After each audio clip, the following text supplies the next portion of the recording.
The drama surrounding Game 1 of the semifinals wasn't supposed to be about controversy. It was supposed to be about A'ja Wilson, the MVP, basking in glory as the Las Vegas Aces flexed their dominance on home court.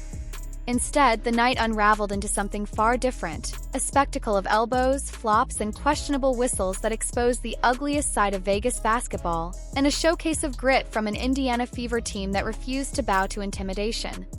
From the opening moments, it was clear the Aces weren't relying on skill alone.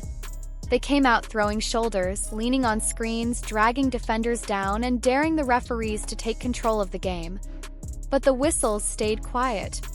Times, it felt like the rules themselves bent in Wilson's favor. Kelsey Mitchell went up for a layup, absorbed contact, and somehow ended up with a technical foul for her trouble. The message was clear: if A'ja Wilson fouls you, the punishment might still fall on you. But instead of cracking, Indiana doubled down. The more Vegas tried to bully, the more the Fever dug in.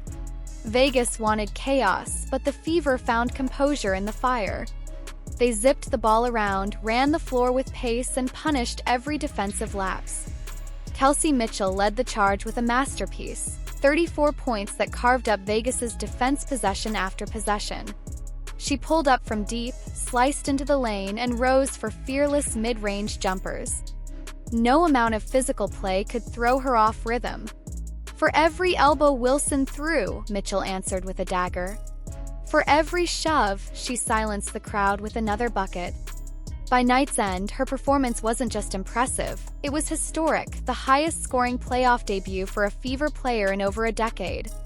Around her, Indiana's supporting cast made sure Vegas never found comfort. Odyssey Sims attacked the rim with a veteran's toughness, balancing aggression with control, and delivered the kind of leadership a short-handed team desperately needed. Natasha Howard and Brianna Turner patrolled the paint with discipline, contesting Wilson at every turn, making her work for every inch. And Lexi Hull, often overlooked, was relentless defensively. She hounded Jackie Young all night, holding her to difficult looks, absorbing hits, and still managing to disrupt the Aces' flow. Every Fever player embraced the role of underdog enforcer, but instead of throwing punches, they let their defense and composure speak. Meanwhile, the Aces spiraled. Wilson, celebrated just hours earlier as the league's best player, couldn't buy a rhythm.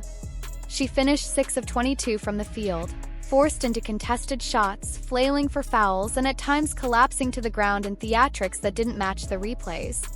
Her frustrations seeped into her teammates. Jackie Young forced plays. Screens turned into hip checks.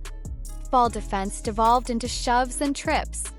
The Aces, who built their dynasty on fluid offense and defensive toughness, looked more like a team trying to win with shortcuts. The more they leaned into dirty play, the weaker they appeared. The irony couldn't have been louder. The Aces were supposed to set the tone as champions. Instead, they unraveled under pressure. Indiana, missing 6 key players including Caitlin Clark and Sophie Cunningham, were the ones who looked poised and prepared. Every so-called disadvantage turned into fuel. They played free with nothing to lose, and in doing so reminded Vegas that championships aren't won with arrogance, they're won with execution. By the third quarter, the Aces made a run, the kind that has defined their championship pedigree. But Indiana's response was swift and merciless. Sims steadied the tempo, Mitchell drilled daggers, and Boston anchored the defense. When Vegas pushed, the Fever shoved back harder, but always within the lines of basketball. That was the difference. Vegas wanted a fight. Indiana wanted a win. Only one of those things mattered on the scoreboard. The stat that shook the league was simple. In best-of-5 series, 72% of teams that win Game 1 go on to advance. Indiana didn't just steal a win. They stole momentum, belief, and Vegas's aura of invincibility, all in the Aces' own building. The reigning champs, winners of 18 of their last 19 games, walked off the floor looking rattled, their MVP humbled, their strategy exposed. Inside the Fever locker room, the mood was electric. Kelsey Mitchell spoke with respect for the Aces' talent, but her play told the real story. Respect doesn't mean fear. Indiana knew they weren't supposed to win, and that's what made them dangerous. Head coach Stephanie White echoed the sentiment, praising her team's refusal to fold and reminding them that it's only one game in a long series.